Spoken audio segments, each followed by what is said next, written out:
میرے حضور کی تو کوئی بہن نہیں تھی، لیکن جب حضرت حلیمہ سعدیہ کے ہاں حضور گئے تو وہاں حضور کی ایک رضائی بہن کا تذکرہ ملتا ہے جو حضور کو لوریاں دیتی تھی، نام شیمہ تھا۔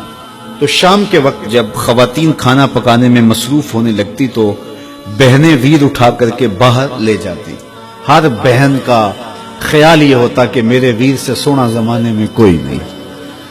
کہتے ہیں خوبصورتی دیکھنے والے کی آنکھ میں ہوتی ہے، جس کے ویر کا رنگ سونا ہوتا تو وہ کہتی رنگ نہیں تو کچھ بھی نہیں ہے، اور جس کے نقوش تیکھے ہوتے تو وہ کہتی کہ رنگ کا کیا ہے، حسن تو نقوش میں ہوتا ہے۔ جس کی آنکھیں خوبصورت ہوتی وہ کہتی میرے ویر کی جھیل جیسی آنکھیں تو دیکھو۔ اب یہی بنو سعد کے محلے میں ہوتا، بچیاں اپنے ویر اٹھا کے لے آتی، ایک کہتی میرے ویر ورگا کوئی نہیں، دوسری کہتی میرے ویر جیسا نہیں۔ اتنے میں حضرت شیمہ اپنا ویر محمد اٹھا کے لے آتی، اور دور سے کہتے نہیں میرا ویر بھی آ گیا، تو سب کے سر جھک جاتے، کہتے نہیں نہیں نہیں نہیں شیمہ تیرے ویر کا مقابلہ تو نہیں نا، ہم تو آپس میں بات کر رہی ہیں۔ اور پھر جب کسی بہن کے ویر کو متفقہ طور پہ ساری کہہ دیں کہ تیرا ویر ہی سونا ہے تو پھر اس کا فخر دیدنی ہو نا، پھر ان کا ذوق آسمان کو چھونے لگتا۔ ابن حشام سیرت کی سب سے پہلی کتاب، اس میں یہ واقعہ لکھا ہے کہ پھر حضرت شیمہ حضور کو اپنی آغوش میں لے کے سمیٹتی اور پھر چومتی اور پھر وہ لوری دیتی، اور وہ لوری کے لفظ بھی لکھے ہیں، ربنا ابق لنا محمدا حتی اراہ یافعا وامردا، اللہ میرے ویر محمد کو سلامت رکھنا۔ آج یہ پالنے میں بچوں کا سردار ہے، کل وہ لمحے آئے جوانوں کا بھی سردار ہو۔ اور پھر جھوم جاتی، اور کیا خوشی ان کی دیدنی ہوتی۔ اور پھر وہ منظر بھی آیا کہ حضور علیہ السلام مکے چلے گئے اور یہ جوان ہوئی، اور پھر ان کی شادی کسی قبیلے میں ہو گئی۔ آقا کریم نے اعلان نبوت کیا، 13 سال کا وقت کٹا، اور پھر حضور مدینہ شریف چلے گئے۔ جب غزوات کا سلسلہ شروع ہوا تو جس قبیلے میں شیمہ کا نکاح ہوا تھا اس قبیلے میں مسلمانوں کے ساتھ ٹکراؤ ہوا، تو اللہ نے مسلمانوں کو فتح عطا کر دی۔ تو اس قبیلے کے لوگ قیدی ہو کے حضور علیہ السلام کے غلاموں کے ہاتھوں گرفتار ہیں۔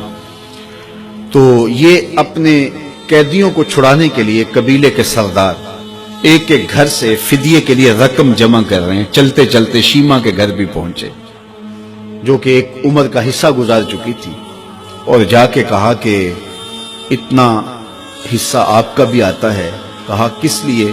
کہا وہ جو لڑائی ہوئی ہے اتنے ہمارے بندے گرفتار ہو گئے تو ان کو چھڑانا ہے۔ تو چلتے چلتے باتوں میں کسی کے لبوں پہ حضور کا نام آ گیا، تو شیمہ نے کہا اچھا انہوں نے تمہارے لوگ پکڑے؟ کہا ہاں۔ تو کہا پھر تم رقم اکٹھی نہ کرو، مجھے ساتھ لے چلو۔ انہوں نے کہا تجھے ساتھ لے چلیں؟ کہا تم نہیں جانتی وہ میرا ویر لگتا ہے، وہ میرا بھائی لگتا ہے۔ قوم کے سرداروں کے ساتھ حضرت شیمہ حضور کے نوری خیموں کی جانب جا رہی ہیں، اور صحابہ ننگی تلواروں سے پہرا دے رہے۔ یہ مکی دور تو تھا نہیں، یہ مدنی دور تھا۔ اور شیمہ قوم کے سرداروں کے لے کے جب آگے بڑھنے لگی نا تو صحابہ نے تلواریں سون دی، رک جا اے دیہاتی عورت، جانتے نہیں آگے کوچہ رسول ہے، آگے بغیر اذن کے جبریل بھی نہیں جا سکتے، تم کون ہو؟ تو شیمہ نے جو لفظ کہے وہ لفظ نہیں ہے، اس نے کہا خلو سبیلی وَعَلَمُوا أَنَا أُخْتُ نَبِيِّكُمْ، میری راہیں چھوڑ دو، تم جانتے نہیں میں تمہارے نبی کی باجی لگتی ہوں۔ تلواریں جھک گئی، آنکھوں پر پلکوں کی چلمنے آ گئی، راستہ چھوڑ دیا۔ حضور کے خیمہ نوری میں داخل ہوئی تو حضور نے دیکھا، پہچان لیا، اٹھ کے کھڑے ہو گئے۔ فرمایا بہن کیسے آنا ہوا؟ آپ کے لوگوں نے ہمارے کچھ بندے پکڑے، چھڑانے آئی۔ تو فرمایا بہن تو نے زحمت گوارا کیوں کی؟ تو پیغام بھیج دیتی میں یوں ہی چھوڑ دیتا، لیکن تم آ گئی ہو، اچھا ہوا ملاقات ہوئی۔ پھر حضور نے قیدیوں کو چھوڑنے کا اعلان کیا، اور کچھ گھوڑے اور چند جوڑے حضرت شیمہ کو حضور نے تحفے کے طور پہ دیے۔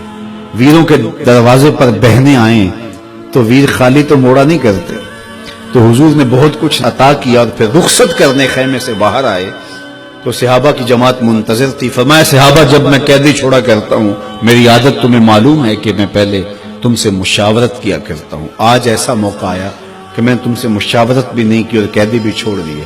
کہا جو چاہیں آپ کریں، لیکن کیوں مشاورت نہیں فرمائی؟ حضور اگر ارشاد فرما دیں تو فرمایا اس لیے کہ میرے دروازے پہ میری بہن آ گئی تھی۔ کوئی لاؤ تو صحیح زمانے میں ایسا، کوئی لاؤ تو صحیح زمانے میں یہ جمال اور یہ حسن اور یہ کمال رکھنے والا، تو پھر کیوں نہ ہم اپنی ساری زندگی اس آقا کے نام لگاتے ہیں۔